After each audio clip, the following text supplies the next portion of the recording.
영빈서당은 들어서기가 쉽지가 않네요. 문 앞에 풀이 많이 자랐고 거미줄도 많습니다. 이 서당도 관리는 잘 안 되는구나 싶은데요.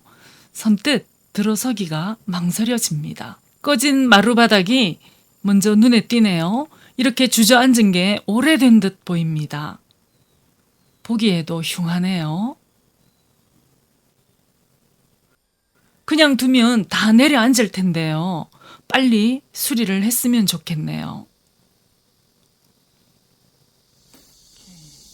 이 영빈서당도 거의 표준이다시피 한 앞면 3칸 크기로 양쪽은 온돌방이고 그 가운데는 마루로 두었습니다.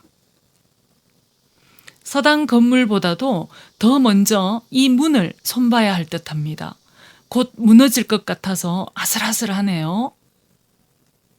한쪽으로 삐딱하게 기울어지기도 했고 지붕 기와도 균형을 잃고 뒤죽박죽 얹혀 있습니다. 될 수 있으면 빨리 좀 손을 봐야 할 것 같아요. 좁은 마당에 풀은 또 어찌나 많은지. 1688년에 이곳 반곡리에 세운 서당인데 지금은 마당도 무척 좁고 관리가 안 되어 아쉬운 모습입니다. 곧 쓰러질 듯해서 너무나 안타깝습니다.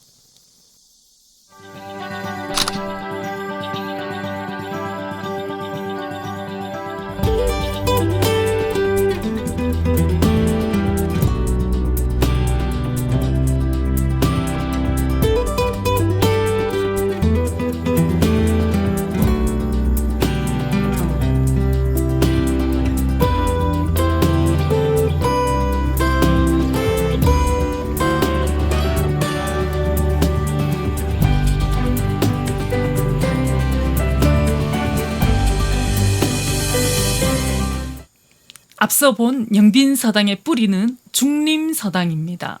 이곳 서중리 금천변에 있는 마을 앞산이 서당터입니다.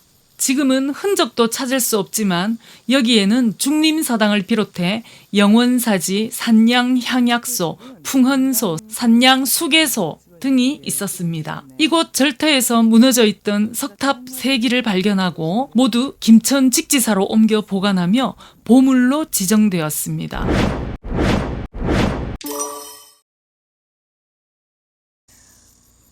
저는 지금 옛 산양현 웅암촌이라고 하는 곳인데요. 지금 현재는 문경시 산북면 서중리 마을입니다. 웅창마을이라고 하는 곳에 지금 나와 있는데요. 오늘 여기에 온 거는 상주목사 신잠 선생께서 세우셨다는 서당 중에 중림서당이라고 있습니다. 그 중림서당이 예전에 있던 곳이에요. 여기가 그 터에 지금 와 있습니다. 그리고 그 중림서당은 얼마 앞서 제가 소개했던 은청면에 있는 중림서당과는 또 다른 곳입니다. 그렇게 알고 계시면 되겠고요. 오늘 이 중림서당에 대해서 알아보려고 왔는데 지금 제 뒤로 보이는 저 산이 바로 옛날에 영원사라고 하는 그런 절터가 있던 곳이라고 합니다. 그 절터에다가 서당을 세웠는데 그 서당이 있기 전에 산양 수계소라고 하는 향약시설이 거기에 있었다고 합니다. 그 안에다가 신잠 목사께서 서당을 세우셨어요. 그리고 이 마을에 중림, 그러니까 대나무가 많고 또 중림사라는 절집이 있어서 그 서당의 이름을 중림서당이라고 했습니다. 그리고 여기가 우리가 알고 있기로는 저기 뒤에 있는 산, 저곳이 바로 영원사지 절터라는 것만 알 수가 있어요. 그리고 정확하게 어떤 자리인지는 알 수가 없습니다. 하지만 이쪽이 옛 영원사지 절터가 있던 곳이고 그 안에다가 중림서당을 세웠기에 여기를 중림서당이라고 볼 수가 있습니다. 이 중림서당을 세운 때가 1544년이었습니다. 그런데 그 뒤로 30년 뒤 1574년에 백담 구봉령 선생께서 이곳에다가 산양서당이라는 시를 남기고 여기에다가 존성당이라는 그런 당호를 걸었는데요. 중림서당의 강당 이름이 존성당이 되겠습니다.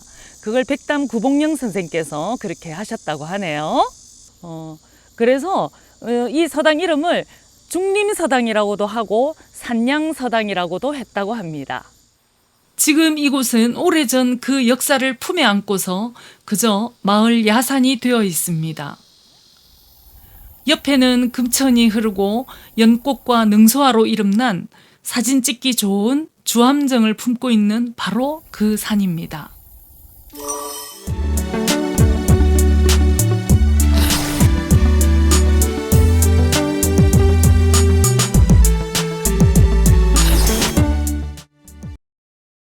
주암정이 있는 이곳에 중림사지를 비롯해 여러 건물이 들어서 있었습니다.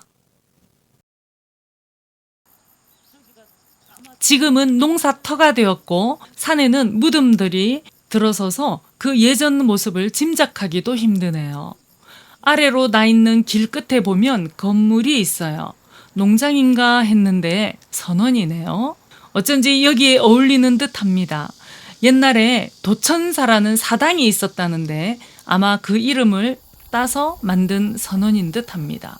마을 자치기구인 수계소와 함께 운영하던 중림서당은 임진왜란이 일어나자 불에 타버려 없어지고 맙니다. 서당뿐 아니라 풍원소를 비롯한 모든 건물들이 이때 다 불에 타버려 없어집니다. 임진왜란 때 이 중림서당이 불타 없어지게 되고 그 뒤에 1604년에 다시 수계소를 복원을 합니다. 그렇게 복원을 하고 난 뒤에 근암제라고 하는 편액을 걸었다고 합니다. 중림서당을 처음 세웠다는 이곳 터에 왔지만 달리 할 수 있는 건 없습니다. 빈 터를 확인했다는 것만으로 위안을 삼고 서당이 옮겨간 근암서원으로 갑니다.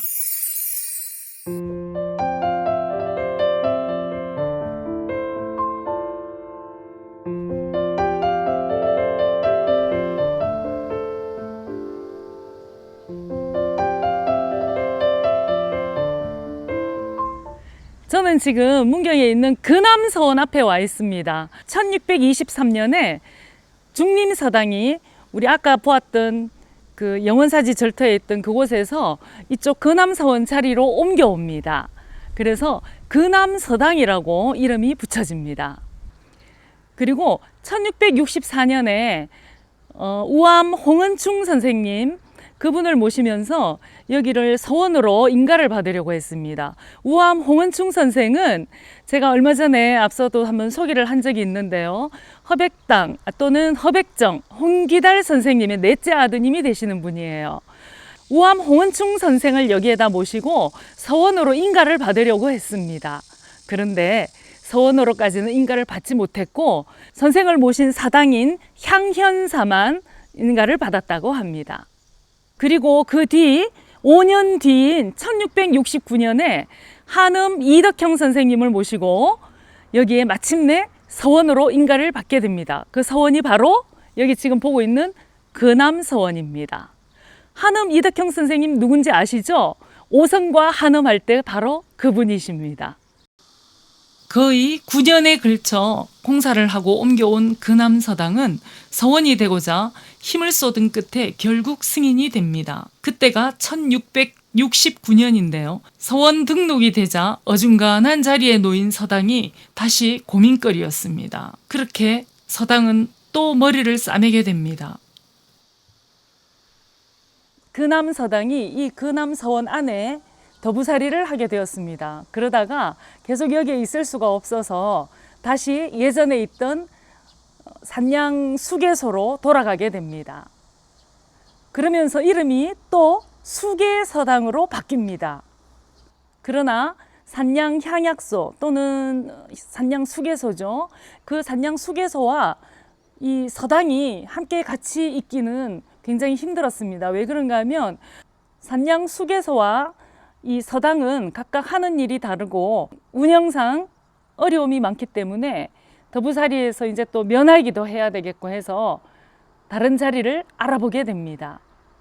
마침내 산양면 방곡리에 있는 영강 옆으로 이 서당을 다시 옮기게 됩니다. 이게 바로 1688년 숙종 때 세운 영빈서당입니다. 마지막으로 이름이 바뀐 것이 그러니까 영빈서당이 되는 것이지요. 종합하자면 영빈서당은 산양수계소가 있던 곳에 신잠 목사께서 세운 중림서당이 가장 큰 뿌리가 되고요. 거기에서 다시 이 제가 지금 있는 거남서원으로 옮겨와서 거남서당이 되고요. 그렇지만 서원 밑에서 더부살이를 하고 있던 이 서당이 다시 원래 있던 곳으로 되돌아가게 됩니다. 그렇지만 또 거기에서도 역시 마찬가지로 수계소와 서당의 역할이 서로 다르기 때문에 운영상 어려움이 있어서 또 옮겨가게 되는데 그곳이 바로 오늘 우리가 소개하는 영빈서당이 됩니다. 그 영빈서당은 문경 영순면 포내리에 있는 마을입니다. 그곳에다가 영빈서당을 세우게 되는 거죠. 그렇지만 저희가 영빈서당을 봤을 때 지금 완전히 다 쓰러져 가고 있습니다. 너무너무 안타까워요. 들어가는 들머리 이 사중문도 다 무너져 있고요. 또 안에 보면 마루바닥도 꺼져 있고 곧 금방이라도 쓰러질 것 같아서 너무 마음이 아프더라고요. 상주 목사 신잠 선생님께서 세우신 이 영빈서당이 오랜 세월 동안 굉장히 이 험난한 과정을 많이 겪었죠. 남의 집 더부살이도 많이 했었고요. 그러다 결국 좋은 자리에 자리를 잡고 그 서당 역할을 하면서 지금까지 이어져 왔는데 지금 이 현 세대, 우리가 살고 있는 현 세대에서는 너무나 안타깝게도 지금 막 다 쓰러져 가는 이런 지경에 와 있습니다. 그게 참 안타깝네요. 역사를 품고 지금까지 없어지지 않고 남은 영빈서당을 좀 더 관심을 두면 좋겠다는 생각을 합니다. 서당 뿌리를 찾아 숨가쁘게 다니다 보니 이렇게 관리가 안 된 건물을 보면 더욱 마음이 아픕니다. 지금까지 상주 목사 신잠 선생이 세우셨다는 서당 18개 가운데 영빈서당을 끝으로 12개 서당을 모두 둘러봤습니다. 그 나머지는 터만 남은 곳이 3곳이 있고요. 또 3곳은 터조차 알 수 없었답니다. 다음 영상에서는 터만 남아있는 서당 3곳을 소개할까 합니다. 지금까지 저는 한빛이었고요. 고맙습니다.